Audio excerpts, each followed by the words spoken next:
भूख, प्यास, नींद और आशा नाम की चार बहनें थीं। एक बार हुआ यूं कि चारों बहनें आपस में लड़ने लगी और कहने लगी कि मैं बड़ी हूँ। भूख कहती कि मैं बड़ी हूँ, प्यास कहती कि नहीं मैं बड़ी हूँ, वहीं पर नींद भी कहती कि नहीं नहीं मैं बड़ी हूँ। और आखिर में जब आशा की बारी आती तो वो भी यही बात कहती कि नहीं मैं तुम तीनों से बड़ी हूँ। इन चारों बहनों के लड़ने से फैसला नहीं हो पा रहा था तो वे लड़ते लड़ते राजा के पास जा पहुंची। राजा ने पूरा माजरा पूछा। चारों बहनें वहां पर भी यही बात कहने लगी कि मैं बड़ी हूं, मैं बड़ी हूं। राजा ने सोचकर सबसे पहले भूख से पूछा, क्यों बहन, आखिर तुम कैसे बड़ी हो? भूख बोली कि मैं इसलिए बड़ी हूं क्योंकि मेरे कारण ही घर में चूल्हे जलते हैं और वे जब मुझे थाल सजाकर देते हैं तब मैं खाती हूँ, नहीं तो मैं खाऊं ही नहीं। राजा ने भूख की इस बात को सुनकर अपने कर्मचारियों से कहा, जाओ राज्य भर में घोषणा कर दो कि कोई अपने घर में चूल्हे न जलाए, 5 पकवान न बनाए जाएं, थाल न सजाए जाए।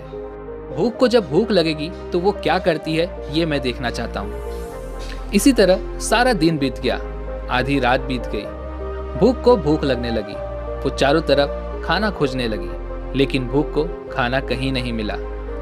लाचार होकर वह एक घर में गई, वहां पर बासी रोटी पड़ी हुई थी। उसने उस रोटी के टुकड़े को खाना शुरू कर दिया। प्यास उसे चोरी चोरी देख रही थी और वो समझ चुकी थी कि भूख हार चुकी है। वो तुरंत दौड़ के राजा के पास गई और राजा को कहा, हे राजन, भूख हार चुकी है। उसने रोटी के बासी टुकड़ों को खाया है, देख लिया आपने, मैं बड़ी हूँ। अब राजा ने प्यास से पूछा कि तुम कैसे बड़ी हो? प्यास ने कहा, मेरे कारण ही लोग कुएं, तालाब बनवाते हैं, अच्छे और साफ बर्तनों में पानी भरकर रखते हैं और वे जब मुझे ग्लास भरकर देते हैं तब मैं उसे पीती हूँ, नहीं तो मैं पानी पीऊं ही नहीं। राजा ने काफी सोच विचार के बाद अपने सेवकों से कहा, जाओ और घोषणा कर दो कि कोई भी अपने घर में पानी भरकर ना रखे, किसी को ग्लास में भरकर पानी ना दे, कुएं तालाब पर पहरे बिठा दो और प्यास को प्यास लगेगी तो वो क्या करती है ये मैं देखना चाहता हूँ। इसी तरह सारा दिन बीत गया, आधी रात भी बीत गई। प्यास को जब प्यास लगी तो वह भी यहाँ वहां दौड़ने लगी, लेकिन पानी की कहीं भी एक बूंद देखने को नहीं मिली।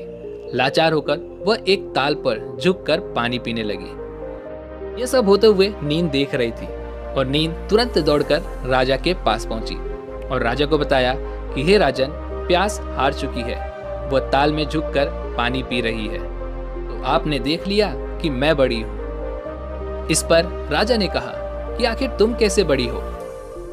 तो नींद बोलने लगी कि मेरे लिए लोग पलंग बिछवाते हैं, उस पर बिस्तर डलवाते हैं, जब मुझे बिस्तर बिछाकर देते हैं तब मैं सोती हूँ, नहीं तो मैं सोई ही नहीं। राजा ने फिर से अपने सेवकों को आदेश दिया, कहा कि राज्य में जाकर घोषणा करवा दो कि कोई भी पलंग नहीं बनवाएगा और उस पर कोई भी बिस्तर नहीं डलवाएगा। मैं देखना चाहता हूँ कि नींद को जब नींद आएगी तो वो क्या करती है। इसी तरह से पूरा दिन बीत गया।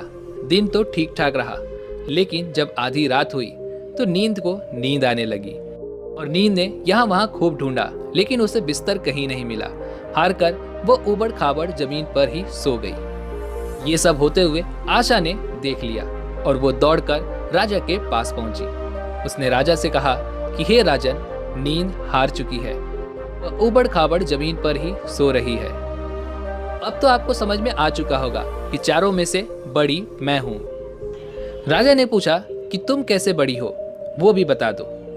आशा बोली कि लोग मेरी खातिर ही काम करते हैं, नौकरी, धंधा, मेहनत और मजदूरी करते हैं, परेशानियां उठाते हैं, लेकिन आशा के दीप को बुझने नहीं देते। ये सब सुनने के बाद राजा ने अपने सेवकों को फिर एक बार आदेश दिया कि जाओ राज्य में घोषणा करवा दो, कोई काम ना करे, नौकरी ना करे, मेहनत और मजदूरी ना करे और आशा का दीप भी ना जलाए। मैं देखना चाहता हूँ कि आशा को जब आस जागेगी तो वो क्या करती है। इसी तरह सारा दिन बीत चुका था, आधी रात भी हो चुकी थी।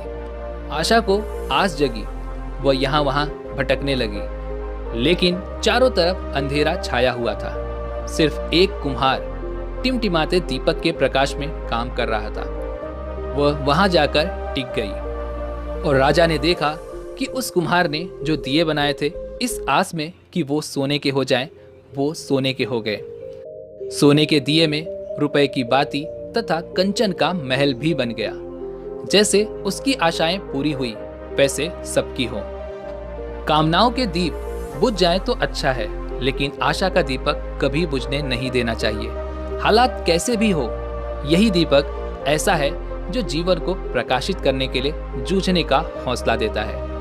इसलिए दोस्तों, अपने आशाओं के दीपक को कभी भी बुझने मत दीजिएगा, क्योंकि ये वही दीपक है जो कि आपको हर परेशानियों से लड़ने की ताकत और सफलताओं को पाने का हौसला देता है। वैसे दोस्तों, आप सभी को ये वीडियो कैसी लगी वो मुझे आप कमेंट में ज़रूर बताइएगा, और अगर आपको ये वीडियो पसंद आई हो तो लाइक करने के साथ अपने दोस्तों के साथ शेयर जरूर कीजिएगा, और ऐसी ही और वीडियोस पाने के लिए चैनल को सब्सक्राइब और घंटी बटन को भी ज़रूर दबा दीजिएगा। चलिए मिलते हैं ऐसी एक और वीडियो में, तब तक के लिए अपना ख्याल रखें।